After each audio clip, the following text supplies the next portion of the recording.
আসসালামু আলাইকুম, কেমন আছেন সবাই? আশা করি সবাই ভালো আছেন। আলহামদুলিল্লাহ, আমিও ভালো আছি। আমি আজকে ডিম রান্না করব আলু দিয়ে, সেটাই আপনাদেরকে দেখাবো। আর আমি সাভার থেকে বলতেছি। আমার নাম নূরজাহান। আমার পেজটা আমার মেয়ের নামে খুলছি, নুরসাদ। আর ডিম ভুনা করব। ডিম ভুনা না, ডিম ঝোল রান্না করব আর কি, আলু দিয়ে। আমি পেঁয়াজটা ভালো করে ভেজে নিছি। পেঁয়াজের সাথে আমি দিছি দারচিনি আর এলাচ দিয়ে ভালোভাবে ভাজে তেলের সাথে। তারপর আদা রসুন বাটা দিছি 1 চামচ, লবণ দিছি 1 চামচ। সেটা ভালো করে ভাজা, পেঁয়াজটা ভাজার পর আদা রসুনটা দিছি।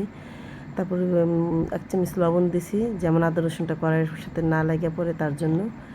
দেওয়ার পর আমি ভালো করে ভাজা, তারপর আমি হলুদ 1 চামচ, মরিচের গুঁড়া 1 চামচ আর 1/2 চা চামচ ধনিয়ার গুঁড়া দিয়ে আমি তেলের সাথে একটু ভাজা নিলাম।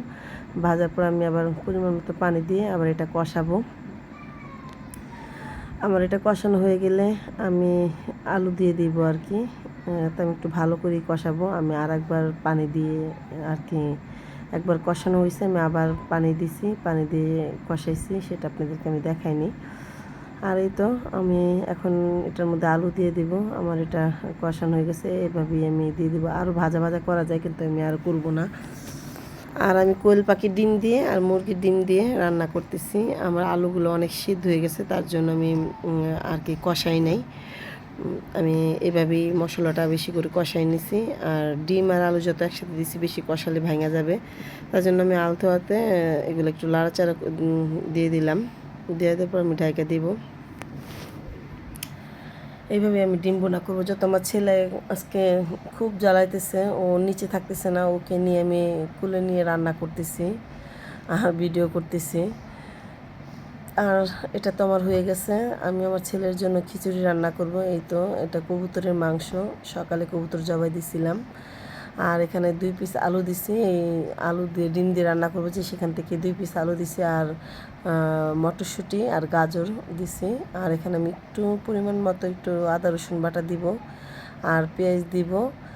আর আমি হলুদ লবণ দিয়ে দিব আর তেল দিয়ে দিয়ে আমি হাতে এটা মাখাবো, কারণ ছেলে অনেক বিরক্ত করতেছে। আমার কষানোর মতো সময় নেই, তার জন্য আমি এটা যে এলাচ দারচিনি দিছি। আর 1 চামচের মতো আমি তেল দিয়ে দিছি, সয়াবিন তেল। এটা আমি এমনি হাতে মাখতে চাইছিলাম, কিন্তু ছেলে বিরক্ত দিচ্ছে দেখে চামচ দিয়েই করলাম। তারপর আমি এটা মাখার পর আমি চুলাতে দিয়ে দিব। চুলাতে দিয়ে দিয়ে আমি ভাজবো না, আমি পানি দিয়ে দিব।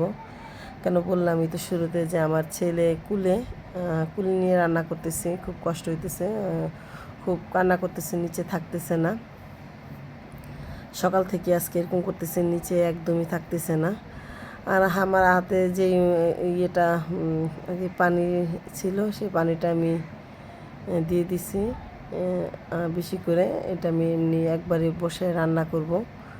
আমি একবারে ময় মশলা দিয়ে পানি দিয়ে রান্না করতে পারতাম, কিন্তু না, আমি একটু মাইখে নিলাম আপনাদের দেখানোর সাথে, একটু দেখাই, কষ্ট হইলো। তারপর আমি পানি দিয়ে বসাই দিছি। আর এখানে আবার দেখতেছি দেখি ডিমটা লেগে গেছে। তারপর ভালো করে একটু আমি ছেলেকে নিচে নামায় তারপর আমি একটু ভালো করে ভাজতেছি, তখন কান্না করতেছিল। তারপর আমি এখানে দিয়ে দিছি আর কি ম্যাগি মশলাটা দিলে আমার কাছে ভালো লাগে। আমার কাছে ম্যাগি মশলাটা দিলে মনে হয় ভালো লাগে। যার যেটা রুচি স্বাদ অনুযায়ী সে দিবে, কার পছন্দ হলে দিবেন, কেউ পছন্দ না হলে দিবেন না। আর এখন আমি যে পানি দিয়ে দিব। যত আমার আলুটা সিদ্ধ হয়েছে, আমি এত পানি দিব না, আমার ঝোল অনুযায়ী আমি পানি দিব, যত ঝোল রান্না করব। আর এই তো পানি দিয়েছি। এখন আমি মনে করেন যে এটা ঢাকে দিব, আমি একটু লাড়াচাড়া দিয়ে ঢেকে দিব। আর চুলার জালটা একটু বাড়ায় দিব। এটা হইতে হইতে আমি আর কি আবার দেখবো আমার খিচুড়িটা হয়েছে কিনা। তাই তো খিচুড়ি তো হয়নি। তারপর এটা আর কি আমি দেখালাম না। তারপরে যেখানে আমার বলক আসছে, তারপর আমি আবার এটা একটু লাড়াচাড়া দিলাম, দেখি যে নিচে লাগে গেছে কিনা। তারপর দেখি যে নাম এটা লাগে নাই, তাহলে আবার খিচুড়িটা দেখি খিচুড়ি নিচে আবার লাগছে কিনা। তাই দেখি যে খিচুড়ি হয়ে গেছে আমার, তাহলে আমি খিচুড়িটার চুলাটা অফ করে দিছি। আমি যখন এটা ব্লেন্ডার করব, যত আমার ছেলে আস্তাটা খাবে না, এটা ব্লেন্ডার করে আমি খাওয়াবো। আমি খিচুড়ির চুলাটা আমি অফ করে এখন আমার ডিমটা হয়ে গেছে। ডিমটার মধ্যে আমি 1 চা চামচ জিরার গুঁড়া দিয়ে দিছি। আর আমি মসুরি ডাল রান্না করবো, মসুরি ডাল ভুনা করব। আমি এটার চুলাটাও বন্ধ করে দিয়েছি, ডিম যত হয়ে গেছে। আমি এখন হাফ কাপ মতো আমি পেঁয়াজ দিছি, পেঁয়াজ কুচি করা। আর আমার ডিপ করা টমেটো ছিল, কাঁচামরিচ ছিল। আর আমি রসুনটা ছেঁচে আর কি হামানদিস্তে আর কি ছেঁচে নিতেছি। কীভাবে বলেন, ক্ষমা সুন্দর দৃষ্টি দেখবেন, কথাটা আমার বলতে একটু সমস্যা হয়েছে, মুখে বাজা গেছে। বলতে ছেলে কোলে নিয়ে কাজ করতেছে, আসলে এখন কথা বলতেছে ওকে কোলে নিয়েই। ও এখন ঘুমাবে, তার জন্য ওকে কোলে নিয়ে বসে নিছি।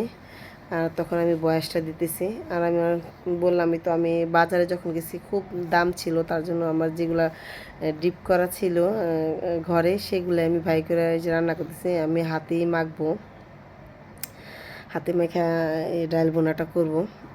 আমি সব আর কি শর্টকাটে রান্না করতেছি, যত ছেলে অনেক সমস্যা করতেছে।